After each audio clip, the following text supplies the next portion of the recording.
একাদশের সফলতায় winning combination ভাঙার সম্ভাবনা কম টিম বাংলাদেশের। সুখী বাংলাদেশ, যে দলটা ঘরের মাঠে ছিল অপ্রতিরোধ্য, তাদের মিশনটা এবার অ্যাওয়েতে সফল হওয়ার।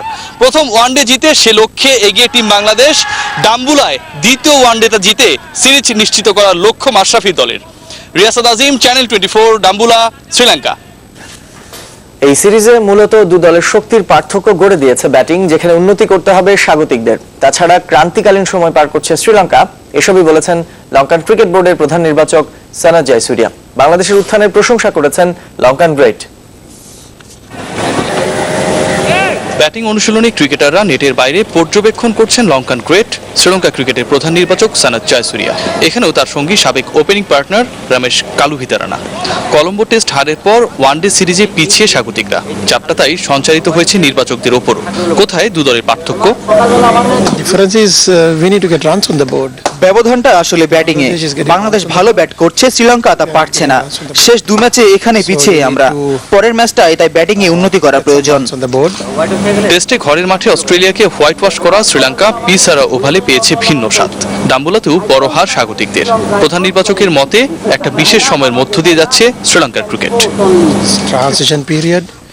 সবসময় একই রকম ছন্দে দল থাকে না, আমরাও একটা বিশেষ সময়ের মধ্যে দিয়ে যাচ্ছি। আমি আশাবাদী খুব দ্রুত ছন্দে ফিরবে দল।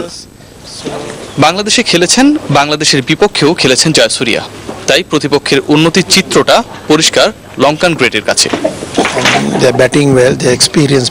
অনেকে গিয়েছে বাংলাদেশ, সেরা 4 ব্যাটসম্যান অসাধারণ, সেই সাথে দলে তারুণ্য আর অভিজ্ঞতার অপূর্ব মিশেল আছে। এটাই নতুন বাংলাদেশের শক্তি। বাংলাদেশের প্রশংসা করলেও সেই দলটি বড় চিন্তার নাম প্রধান নির্বাচকের। রিয়াসাদ আজিম, চ্যানেল 24, ডাম্বুলা, শ্রীলঙ্কা। পাকিস্তান সফর করতে আবারও মানা করে দিয়েছে বিসিবি, জানিয়েছেন Pakistan cricket board chairman Shahriar খান।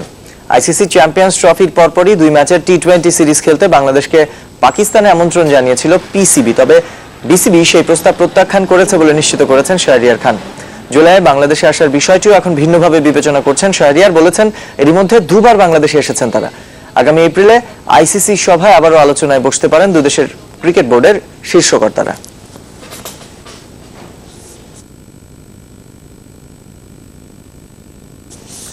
ইমার্জিং এশিয়া কাপ আজ দ্বিতীয় ম্যাচে নেপালের বিপক্ষে লড়বে বাংলাদেশ। এদিকে প্রথম ম্যাচে হংকংকে সহজেই হারিয়েছে স্বাগতিকরা। 8 উইকেটে জিতেছে মুমিনুলের দল। টস জিতে ব্যাট করতে নেমে 35 ওভারে 125 রানে অল আউট হয় হংকং। জবাবে মাত্র 16 ওভারেই লক্ষ্যে পৌঁছে যায় বাংলাদেশ অনূর্ধ্ব 23 দল। 57 রান করে ম্যাচ সেরা হয়েছেন ওপেনার সাইফ হাসান। কক্সবাজার থেকে সুমন আহমেদের ক্যামেরায় আশফিক রুদ্রের রিপোর্ট।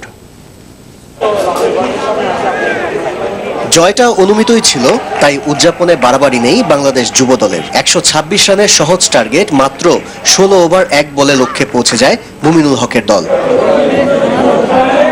সাইফ হাসান আর আজমির আহমেদ শুরুটা করেছিলেন আগ্রাসী। মাত্র 33 বলে 46 রানের উদ্বোধনী জুটি।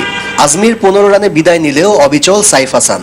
অর্ধশতক তুলে অপরাজিত 57 রানে, যেখানে 9-4-এর সাথে ছিল দুর্দান্ত এক ওভার বাউন্ডারি। অধিনায়ক মুমিনুল 14 বলে 21 রানে আউট হন, তবে বাকিটা সময় সাইফকে যোগ্য সঙ্গ দেন নাজমুল হোসেন শান্ত, করেন 24 রান। এর আগে টস জিতে ব্যাট করতে নামা হংকং মাত্র 125 রানে অল আউট হয়। শুরুটা করেছিলেন আবুল হাসান রাজু। অধিনায়ক আংশুমান রাটকে এলবিডব্লিউর ফাঁদে ফেলেন এই ডানহাতি পেসার। তবে বাকিটা মুমিনুল, নাসির ও রাহাতুল ফেরদৌসের ঘূর্ণি বলে। বাবর হায়াত ও নিজাকাত 49 রানের সেরা জুটি গড়েছিলেন হংকং এর হয়ে। এই জুটি ভাঙেন রাহাতুল ফেরদৌস। এরপর মুমিনুল ও নাসিরের 3টি করে শিকারে 35 ওভার 1 বলে গুটিয়ে যায় হংকং। 2014 বিশ্ব টি-20তে এই হংকং এর কাছেই হেরেছিল বাংলাদেশ। সত্যি অবিশ্বাস্য। শুধু প্রত্যাশিতই নয়, দুর্দান্ত জয়।